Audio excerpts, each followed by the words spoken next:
Have you ever questioned why certain individuals appear to dislike you despite your constant kindness? You go out of your way to assist them consistently, offer your support, yet they respond with disdain, disregard your contributions, or even oppose you. Comment 1. If you've ever been disliked for being kind. Comment 2. If you've ever found yourself disliking someone just because their kindness made you uncomfortable. Carl Jung's findings challenge our conventional understanding of human behavior. While many assume kindness naturally elicits kindness, Jung's extensive psychological research revealed a troubling insight. Your kindness might actually provoke their hostility. Keep reading, and by the conclusion, you'll grasp the deeper psychological reasons why good individuals frequently suffer unfair treatment, and crucially, how to shield yourself from being harmed by your own empathy. Carl Jung stated a concept that many find difficult to accept. Every person harbors a shadow. And the less we integrate this into our conscious awareness, the darker and more powerful it becomes. So what does this imply? For your acts of kindness, Jung revealed a startling truth. When you consistently express compassion, patience, and empathy, you're not merely being nice. You're reflecting their hidden shadow back to them. Your kindness serves as a continual reflection of what they believe they lack. Jung defined the shadow as the aspects of ourselves we suppress, deny, or conceal our shortcomings, failures, and darker urges that we resist acknowledging. Here's the unsettling part. When others experience your sincere kindness, their subconscious may not admire you. Instead, it suggests, this person highlights everything I lack. They make me feel inferior. Jung termed this phenomenon shadow projection, a process where individuals view you as a threat, not due to your actions, but because of the qualities you embody. But this psychological effect goes deeper. Jung once said, "The most terrifying thing is to accept oneself completely. Your kindness compels others to face the aspects of themselves they'd prefer to ignore." Consider this: when you consistently show kindness to someone who is harsh, patience to someone who is short-tempered, or empathy to someone who is judgmental, you demonstrate an alternative way of existing. Jung recognized that many people prefer clinging to their current self-identity, even if it's negative, rather than confronting the discomfort of personal change. Your kindness challenges their very sense of self. Jung identified this as reverse psychological inflation. Rather than feeling elevated, they experience profound inferiority, and their only recourse to regain balance is to bring you down. Here's the astonishing part. The more genuinely kind you are, the more intensely you provoke their shadow. This leads them to rationalize, both to themselves and to others, that your kindness is inauthentic, deceitful, or self-serving. Jung found that individuals often fabricate complex narratives about your motives to avoid facing the uncomfortable truths your kindness exposes in them. This brings us to one of Jung's most insightful observations. Everything that irritates us about others can lead us to an understanding of ourselves. So, what does it mean when your kindness becomes the source of irritation for others? Jung discovered that many people function from behind what he termed the persona, a social mask crafted to conform. This persona often centers around appearing competent, strong, or realistic, which typically leans towards cynicism. When you display true kindness, You're acting from your authentic self rather than a social facade. This becomes deeply unsettling for those still confined by their personas. Jung noted that your authenticity exposes the superficiality of others' personas. Since admitting this is painful, they shift the blame onto you. Here's where it becomes even more distorted. Jung found that individuals frequently criticize the very traits they envy in others. Your kindness is labeled as weakness, your patience as foolishness, and your empathy as naivete. Why do they do this? Because recognizing your strengths would force them to face their own inadequacies. This mechanism is known as projection, projecting internal conflicts onto others. Their frustration isn't truly with your kindness, it stems from their own deficiency in it. This realization ties into Jung's wisdom. Your vision becomes clear when you look into your heart. Who looks outside dreams? Who looks inside awakens? What happens when your awareness threatens others' illusions? Jung observed that most people live unconsciously, blindly adhering to societal norms and rarely questioning their habits or mindset. Jung referred to this state as being unconscious. By consistently offering genuine kindness, you exemplify individuation, the journey of becoming your true self. Jung asserted that this personal development threatens those who have neglected their own inner growth. Your progress accentuates their inertia. Your self-awareness exposes their unconsciousness. And here's the striking point. Jung found that people tend to undermine or attack those who are more evolved psychologically. This is often an unconscious effort to drag you back down to their level. This insight clarifies why self-improvement can provoke resentment. As you become more emotionally mature, others may attempt to draw out your past behaviors. As you heal, they may seek to reintroduce pain. This brings us to one of Jung's most critical cautions. He stated that the collective unconscious consists of archetypes, universal, psychological patterns, and symbols shared across humanity. But what happens if you defy these collective norms? Jung explained that consistently choosing kindness in a culture that often prizes cruelty defies the collective unconscious, the societal psychological scripts we all inherit. Jung believed this makes you a perceived threat to the societal order. Your kindness implies that alternatives exist, unsettling those whose identities are rooted in the prevailing norms. Here's where things become more profound. Jung identified within the collective unconscious certain archetypal patterns, one of the most dominant being the scapegoat archetype. In a world that often favors cruelty, a kind person becomes an ideal target for blame. Others begin to channel their guilt, shame, and self-loathing onto you. They persuade themselves that you're the issue, not the toxic environment that shaped their harshness. This explains why kind-hearted individuals frequently become scapegoats.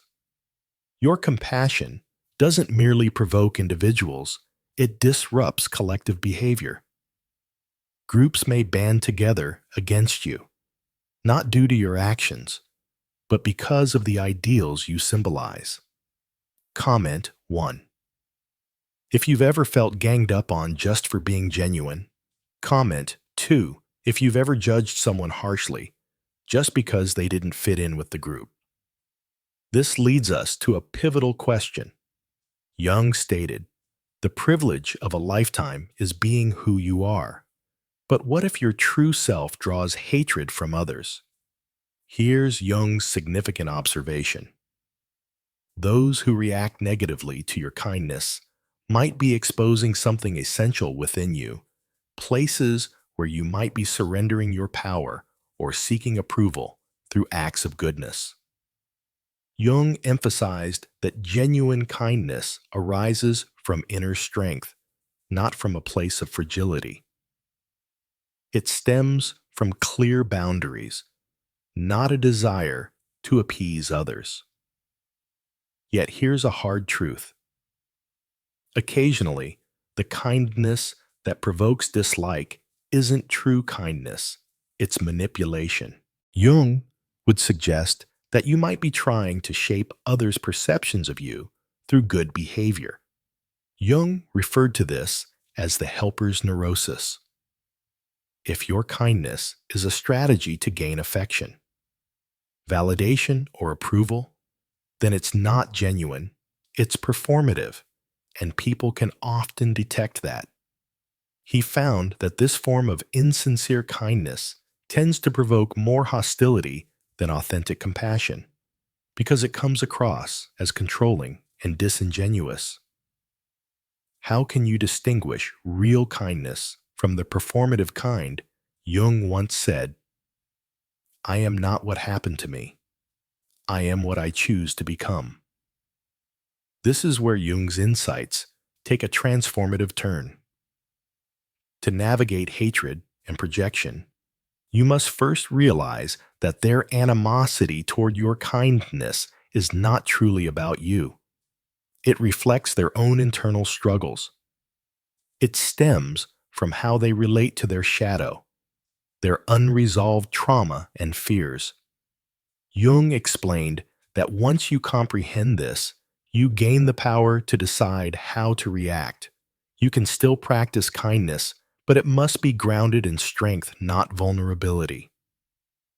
However, the essential step, Jung noted, is to reflect on your own intentions. Are you kind because it aligns with your true self, or because you seek a specific outcome? This form of self-reflection is part of what Jung called shadow work. You need to confront the aspects of yourself that desire approval through benevolence and the tendency to always appear morally upright.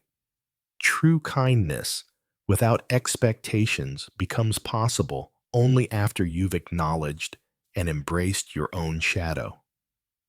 This brings us to a deep insight. Jung once stated, "Everything that irritates us about others can lead us to an understanding of ourselves." But what if that irritation is actually pointing out where you need stronger boundaries? Jung understood that for relationships to be healthy, genuine kindness must be paired with boundaries. Without them, kindness becomes codependency, not compassion. When you lack boundaries, you permit others to project their unresolved issues onto you.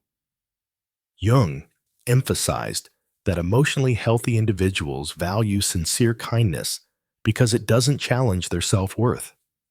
Emotionally unhealthy people feel threatened by kindness because it exposes their inner conflicts.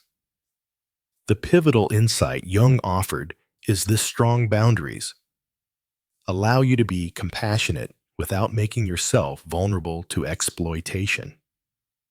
You can express empathy without internalizing others' projections. Jung called this state differentiation, maintaining your identity while permitting others to maintain theirs. You avoid absorbing their emotional issues. You don't attempt to rescue or reform them. And this shifts everything fundamentally. When your kindness stems from strength, not neediness, others react in new ways. They can't easily project their feelings of inferiority onto you because your actions aren't driven by a need for validation. Yet there's more. Jung warned, until you make the unconscious conscious, it will direct your life, and you will call it fate.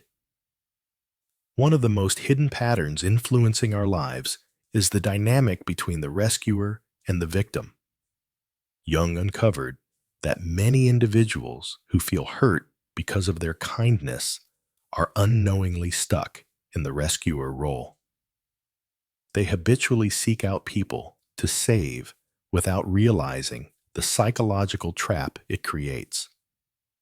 Jung explained that this results in a harmful psychological relationship where the victim ultimately grows to resent the rescuer due to the unequal foundation of their interactions. The disturbing element is that rescuers subconsciously pick people who will later betray them because at a deeper level, they feel guilt about being better and think they deserve punishment.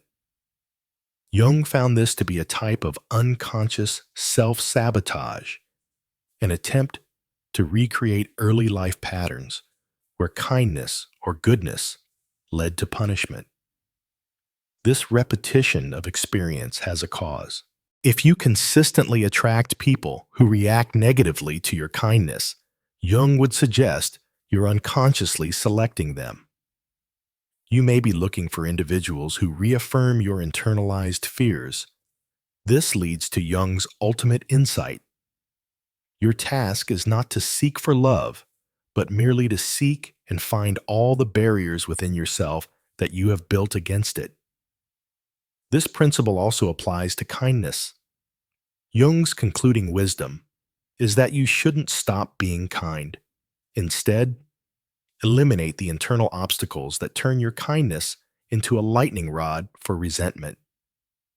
Carl Jung identified several internal barriers to authentic kindness, seeking approval through helpful acts, managing others' perceptions, helping to feel superior, using fake kindness to avoid facing one's darker self, and failing to set protective boundaries.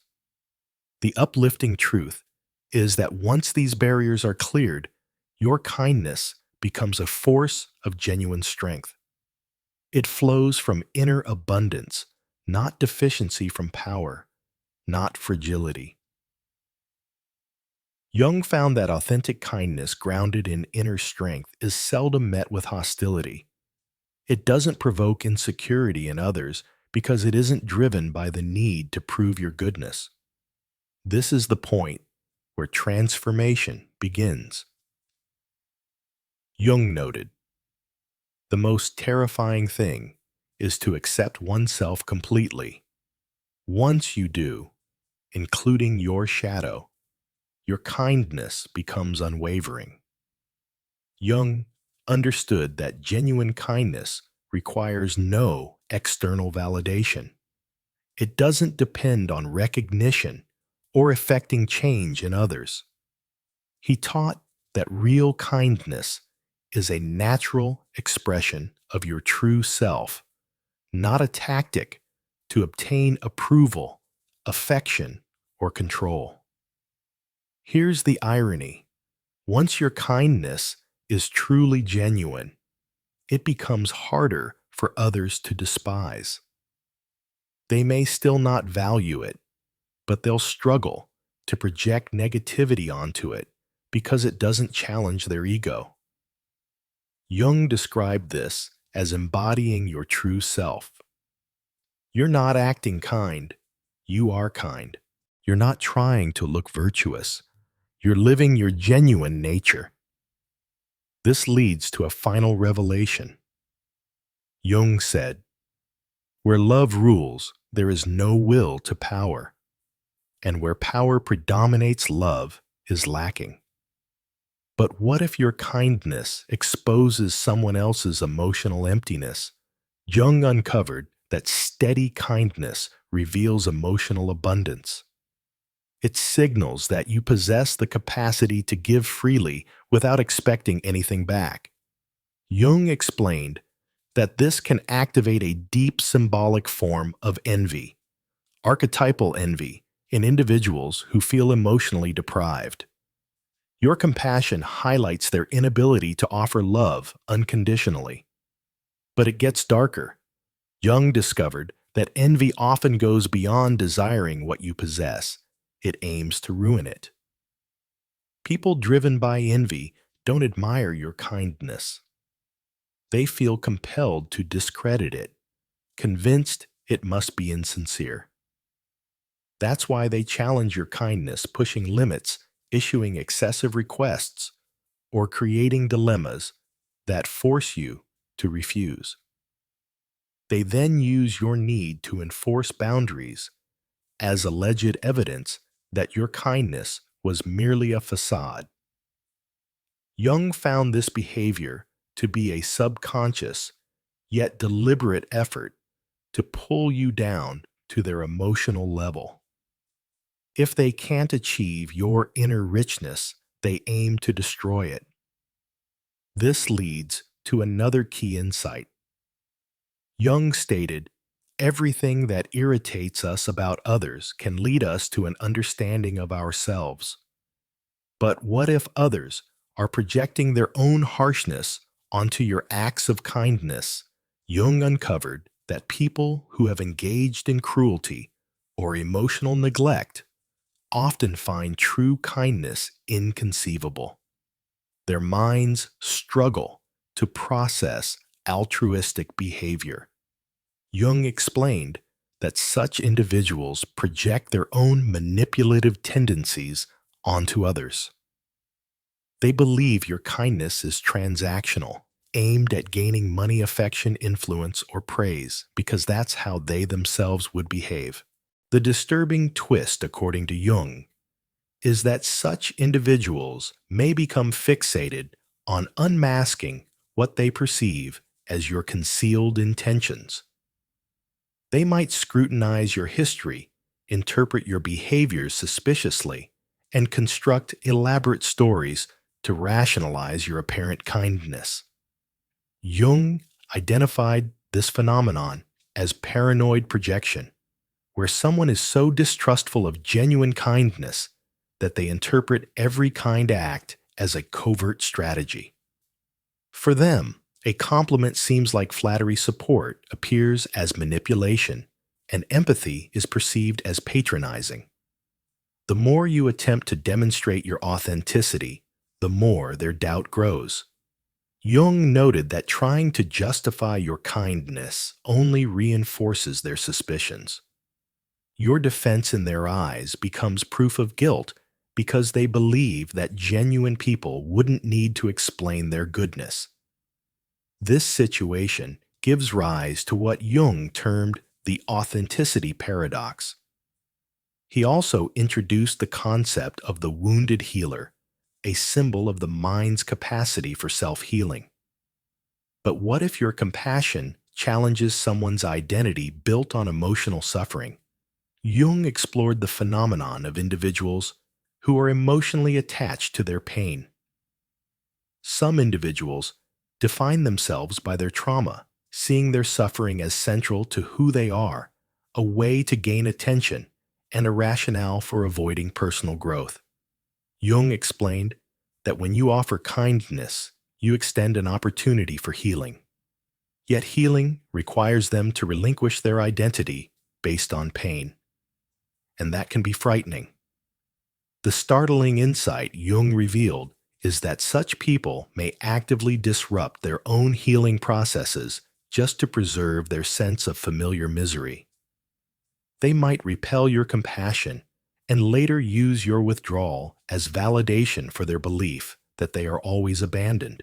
Jung referred to this as the victim's revenge, where people punish those who try to assist them because that help suggests the possibility of change, which they deeply fear. This helps clarify why those most in need of kindness often react most strongly against it.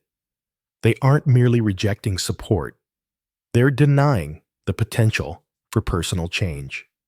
Comment 1. If you've been hurt after offering help to someone who pushed you away.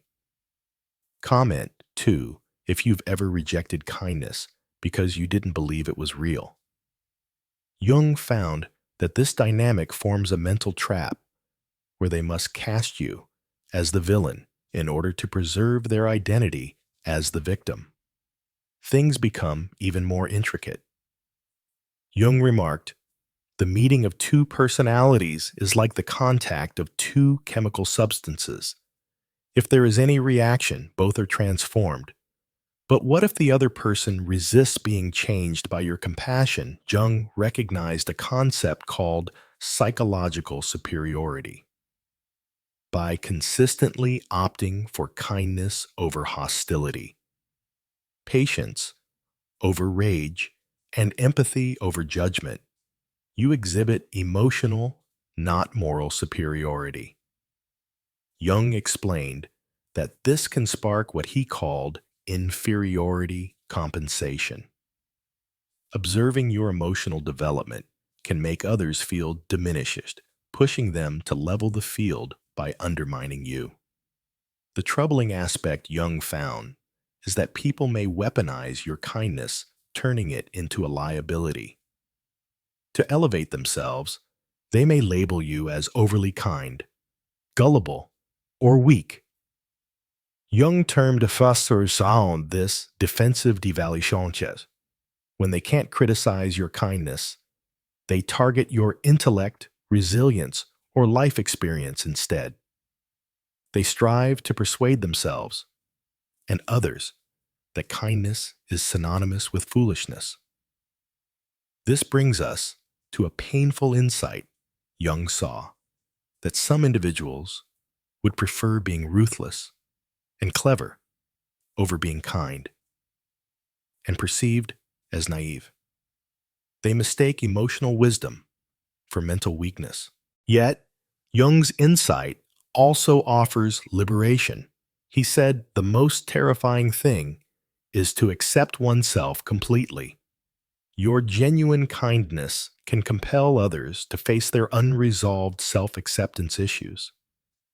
Jung identified this as the authenticity test. When your kindness is sincere, you act from your authentic self. It's not a performance or a tactic, it's simply who you are. Jung explained that authenticity functions like a mirror. It exposes the inauthenticity of others, often making them uneasy. The deeper insight is this: those who despise your kindness often have never connected with their own authentic selves. They've spent their lives in performance mode, so they assume you're doing the same. Jung described this state as the performance trap. Accustomed to using behavior as a tool for control, they presume that everyone, including you, has similar motives. Your true compassion challenges their worldview, creating what Jung identified as cognitive dissonance, a psychological conflict between belief and reality. They cannot mentally align your authenticity with their belief that everyone acts out of self-interest. Thus, they face a choice: overhaul their worldview or dismiss your kindness as insincere. Predictably, they choose the latter. Jung's teachings become truly transformative here. He stated, "Your vision becomes clear when you look into your heart. Who looks outside dreams. Who looks inside awakens." Awakening, according to Jung, involves attaining what he termed emotional sobriety. He found that just as sobriety is essential for recovering alcoholics, emotional sobriety is vital for those seeking psychological health, especially when dealing with manipulation. Jung explained that emotional sobriety allows you to clearly recognize when someone is projecting their inner pain onto you. You avoid taking it personally, knowing it reflects their struggles, not your worth. Importantly, Jung emphasized that emotional sobriety doesn't mean being detached or aloof. It means offering kindness without gullibility and showing compassion without losing oneself in others' issues. He called this conscious compassion the ability to acknowledge another's suffering without absorbing it. You recognize their projections without internalizing them. You remain kind without being victimized. This changes everything. With emotional sobriety, another's hatred of your kindness becomes insight rather than harm. It reveals their psychological state, not your value. Jung found that this balance lets you stay kind without draining yourself. You don't stoop to cruelty, but you also don't allow yourself to be mistreated. This brings us to a core truth. Jung said, "I am not what happened to me. I am what I choose to become." How your kindness is perceived often depends on who you decide to be. Jung's ultimate teaching is that people don't despise real kindness. They fear what it reveals about their egos, masks, and emotional scars. Jung believed your role isn't to make your kindness acceptable to damaged individuals. Your responsibility is to ensure it is sincere, protected by boundaries, and rooted in strength. A key point to remember is that the same kindness that evokes hostility in some can inspire deep gratitude in others. The difference lies in their level of awareness and self-acceptance. So the choice is yours. Continue to be kind without falling prey to projections. Uphold your authenticity while drawing firm boundaries and remain true to yourself without becoming a target. Jung referred to this process as individuation, fully becoming yourself, independent of others' reactions. This is the road to psychological freedom. When you grasp that their animosity stems from their issues, not your actions, you gain the power to respond deliberately. You can show kindness without being exploited and remain authentic without becoming a scapegoat. Ultimately, Jung taught that your aim shouldn't be universal approval. Instead, it should be staying true to yourself while cultivating relationships with those who value your genuine nature. That, in essence, is the secret to kindness in a world that often resents it. You don't alter who you are, you refine it with stronger limits and more conscious motives. As Jung rightly put it, your vision becomes clear when you look into your heart. Who looks outside dreams. Who looks inside awakens. The kindness of an awakened soul is firm and unwavering. Jung's final lesson is this: those who reject your kindness are paradoxically your most powerful instructors. They highlight precisely where you require firmer boundaries, clearer motives, and deeper self-awareness. These people aren't foes, they're reflections. Once you view them as mirrors rather than threats, you've truly learned how to sustain kindness in a world that often rejects it. Jung referred to this balance as the transcendent function, the capacity to embrace opposites, being both kind and firm, empathetic yet well-guarded. This is the mastery Jung envisioned when you offer kindness without craving praise, give help without expecting thanks, and show empathy without needing affirmation. You've reached psychological liberation. You're no longer bound by others' projections or your own thirst for validation. You're genuinely powerfully kind, and that changes everything. Always remember, those who dislike your kindness are exposing their pain, not your flaws. Your role is to maintain kindness while safeguarding your energy, upholding boundaries, and connecting with those who honor your authenticity. As Jung ultimately concluded, the world doesn't require less compassion. It needs more individuals whose kindness stems from strength rather than neediness. Comment 1. If you believe kindness can change the world. Comment 2. If you used to think kindness was weakness, but now see it as strength. Now that you understand the distinction, you hold Jung's guide to true kindness in a world often resistant to it. The choice, the strength, and the freedom to act authentically are all yours. Use them with care. Thank you for joining me on this journey of reflection. If today's insights were meaningful to you, consider subscribing and sharing this video with others who might benefit. And if you wish to support this content further, feel free to leave a super thanks. Your contribution helps sustain this work.